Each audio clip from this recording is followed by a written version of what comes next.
ससुर जी, जैसा फर्नीचर मुझे जेल में चाहिए उनकी तस्वीरें मैंने आपके नंबर और आपकी बेटी के नंबर पे सेंड कर दी हैं। अगर मुझे वैसा फर्नीचर ना मिला तो आपके दरवाजे पे बारात नहीं आएगी। बेटा, आप तो शादी के कार्ड भी सारे खानदान में तकसीम हो चुके हैं, पर आप परेशान ना हो, आप जैसा कह रहे हैं वैसा ही फर्नीचर आपके घर पहुंच जाएगा। देखे ना ससुर जी, मैं परेशान क्यों ना हूँ, आखिर खानदान में मेरा भी नाम है। और मैं ये सब आपको पहले इसलिए बता रहा हूँ कि आप कहीं मेरे घर घटिया फर्नीचर न भेज दें। बेटा, मैं अच्छे से जानता हूँ, मैं एक बेटी का बाप हूँ। अगर आज मैं आपकी इज्जत करूँगा, कल को मेरी बेटी की इज्जत होगी। ससुर जी, वो तो मुझे शादी के बाद पता चल ही जाएगा कि आप लोग मुझे कितनी इज्जत देते हो। ठीक है बेटा, अब मैं चलता हूँ, मुझे शादी के और भी इंतजामात देखने हैं। जी ठीक है।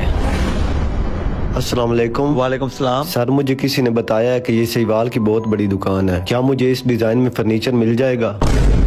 चाचू, ये तो अलशेर का फर्नीचर है और ये काफी महंगा है। मैं आपको कोई और डिजाइन में सस्ता फर्नीचर दिखा देता हूँ। नहीं छोटे भाई, मेरे दामाद ने इसी फर्नीचर की डिमांड की है, आप मुझे इसकी कीमत बता दें। पर चाचू, ये आपका फर्नीचर 5,70,000 रुपए में आपको जाकर पड़ेगा। अच्छा, तो छोटे भाई कल मैं आऊँगा। जी अच्छा, अब इन्होंने कहाँ आना है, वैसे ही शायद टाइम पास करने आए हो। छोटे भाई, जो कल फर्नीचर मैं आपको दिखा कर गया था, अगर वो मुझे चाहिए हो तो कितने दिनों में मिल जाएगा? मैं पैसे लेकर आया हूँ। चाचू, वो तो मैं आपको 1 हफ्ते में तैयार करवा दूंगा, पर आप कल भी तो मेरे पास आए थे, आप कल मुझे ऑर्डर दे जाते। छोटे भाई, आप इस बात को छोड़ें, आप जब एक बेटी के बाप बन गए तभी आपको पता चलेगा कि कल मैं क्यों चला गया था। जी बेटा। ससुर जी, गाड़ी भी फिर आ जानी चाहिए जहेज में। बेटा, पहले ही बड़ी मुश्किल से मैंने फर्नीचर का इंतजाम किया है। चले ठीक है, फिर आपकी मर्जी, मैं बारात लेके नहीं आने वाला। बेटा, खुदा के लिए मुझ पर ऐसा जुल्म न करो, आगे जिंदगी में तुम भी तो एक बेटी के बाप बन सकते हो।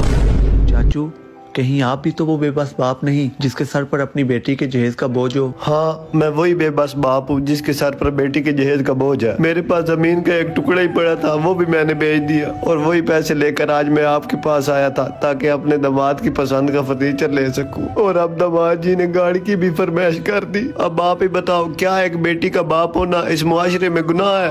नहीं चाचू, बेटी तो अल्लाह की रहमत होती है, और मैं कोशिश करूंगा कि आपको फर्नीचर पर जितना डिस्काउंट हो सके मैं दे दूं। बहुत शुक्रिया जो आपने मेरी तकलीफ को समझा, मैं आपका एहसानमंद रहूंगा। और अब मैं चलता हूँ। हैदर, हाँ मैं तुम्हें कॉलेज टाइम से बोलता था ना कि जिधर मैं शादी करूंगा वहाँ से जहेज अच्छा लूंगा और साथ गाड़ी भी लूंगा। ये फर्नीचर की पिक्चर देखो। ये तो वही फर्नीचर है जो वो बेबस बाप मुझे ऑर्डर कर गया था। मुर्तजा इतना भी गिर सकता है? हैदर, फर्नीचर देख के फिर होश उड़ गए ना?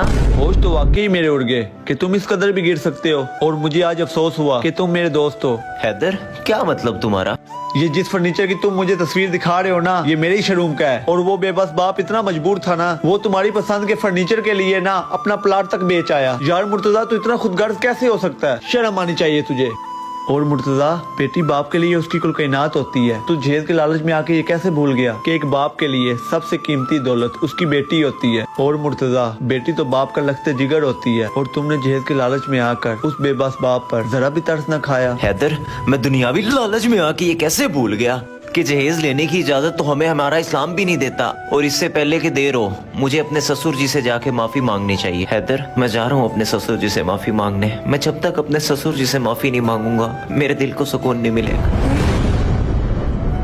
ससुर जी, मैंने आपसे एक बहुत जरूरी बात करनी है। मैं देर आया हूँ लेकिन दुरुस्त आया हूँ। मुझे जहेज में कुछ भी सामान नहीं चाहिए, मुझे अपनी आखिरत खराब नहीं करनी। शुक्र अल्हम्दुलिल्लाह। बेटा, मैं अल्लाह का शुक्र अदा करता हूँ कि मेरे होने वाले दामाद को वक्त पर हिदायत आ गई। ससुर जी, मैं अपने किए पे बहुत शर्मिंदा हूँ, और मैं ये भूल चुका था कि आप अपनी दुनिया की सबसे कीमती चीज मुझे दे रहे हैं, और वो है आपकी बेटी, जिसने ताहयात अच्छे बुरे वक्त में मेरा साथ देना है। बेटा, आज जिस तरह तुम्हें हिदायत मिली है, इस तरह अगर सारे मुआशरे को मिल जाए तो इस दुनिया में जहेज नाम का कलंक ही खत्म हो जाए। कोई तो ऐसा रवाज लाओ जिससे बेटियां जीत जाएं और जहेज हार जाए। अगर आपको ये हमारी वीडियो अच्छी लगी हो तो सदका जारिया समझकर शेयर कीजिए।